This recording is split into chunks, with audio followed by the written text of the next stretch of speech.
Hello and welcome to my first video in a long series of tutorials I'm planning called Wolfie's Way. In this video I'll be showing you how I make an animal walk cycle, and over the video I'll be giving you tips on how you could make one yourself. If you watched the whole video and you're still confused at the end, or maybe I said something that was confusing, I'll be happy to answer any questions in the comment section. And while you're at it, you can even recommend stuff you need help with, and I'll go over everything and maybe it will become a video. Like, maybe you want a run cycle, or maybe you want to learn how to draw animals in certain positions. Just let me know, and if I think it's a good idea, I'll make a video out of it. I apologize if anything I say in the tutorial doesn't make sense or is hard to understand. Once again, you can always ask questions in the comments section. I have notifications on, and I'll try to help you as much as I can.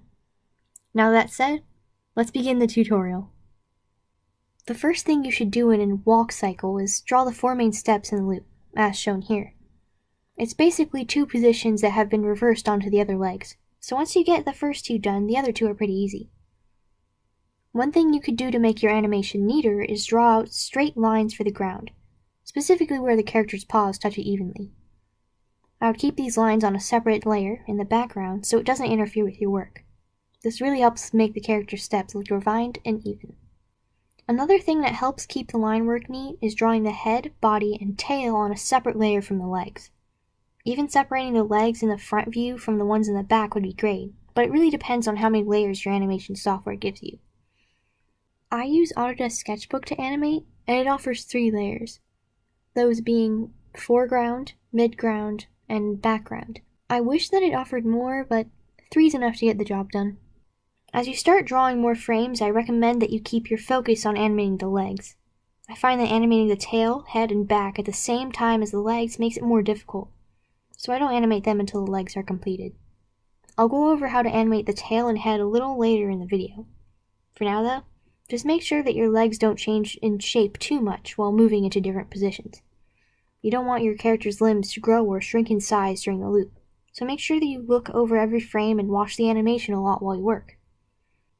And on that note, here's another tip for you. Don't draw in too many little details or tufts of fur on your character. Start out simple until you really get it, and once you feel confident in your abilities, still try to keep the details to a minimum. Drawing them over and over again can alter its shape and it might look weird over time. If you've been wondering what I've been doing in the video, I'll explain now so what I'm doing makes more sense. In between each of the 4 main frames, I left 2 empty spaces for in-between frames. I've been copying the main frame into those spaces one at a time, erasing the legs, which is easy because they're on a separate layer, and then drawing the next position the legs need to be in order to transition into the next main frame. Those faint gray lines are called onion skin, and it's a button that basically lets me see the frames before and after the one I'm on, so I know what to animate. Most softwares have this button, so definitely use it if you can. After fixing up the leg movements and erasing the tail from the main frames, I started planning out how I wanted the tail to move. I wanted it to sway from side to side, so I marked the frames that have the back leg taking a step.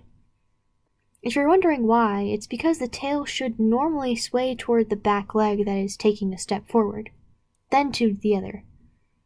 If you don't know how to animate fur that well, just remember that whatever animal you are drawing has some kind of bone or body structure that the fur is coming off of. When animating the swaying tail, draw the top line of the tail going in the direction it needs to be, and the fur following after it. Make the tail's fur trail after the tail's movement, and slightly linger when the tail is moving in another direction. You should also see how many frames you have and divide it in half, so that you can make the tail sway in one direction for half of the loop and then sway in the other, so it'll look more even in the loop. Also, it would probably be a good idea to copy and paste the first frame in your loop and add it to the end, so that you can see what the tail needs to loop back to.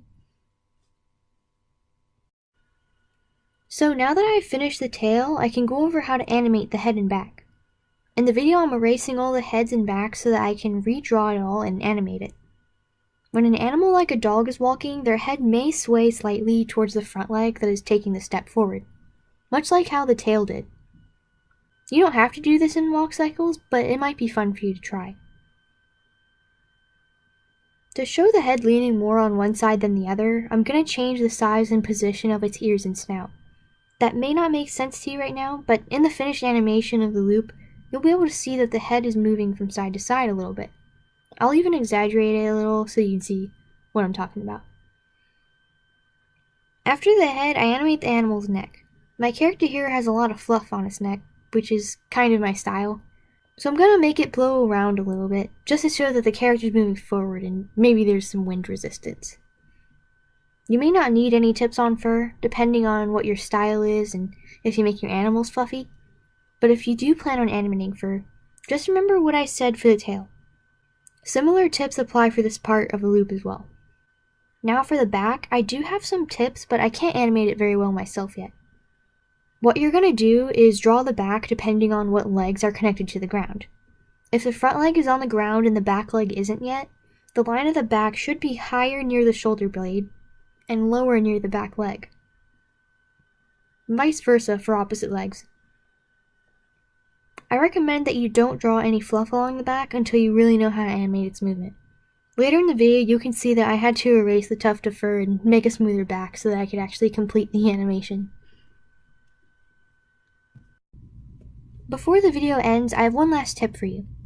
Whenever you're animating something that's based off of a realistic movement, like an animal walk cycle, definitely watch videos of those animals walking around, or maybe even 3D animations of them walking looped. After seeing what it actually looks like and practicing a lot, you can start drawing walk cycles from memory. Over time, I got better at it, and now I can do just that. If you want to see my very first walk cycle, I'll put a link in the description. Remember, everyone starts somewhere, and anyone can animate. Just start animating one day and don't stop. If you want to animate something, but you don't know where to start, just come and ask me for help. I'd be glad to recommend you a free art or animation software, or just tell you about the basics of animation. Alright, so here's what my finished walk cycle looks like.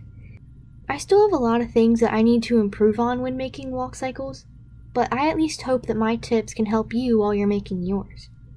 That being said, I hope you enjoyed this video, and I hope that it was helpful to you, at least a little bit. If you think I should do more of these videos, please let me know in the comments. And once again, if you have any questions, I'll be happy to answer them. Well, thanks for watching my video. Bye!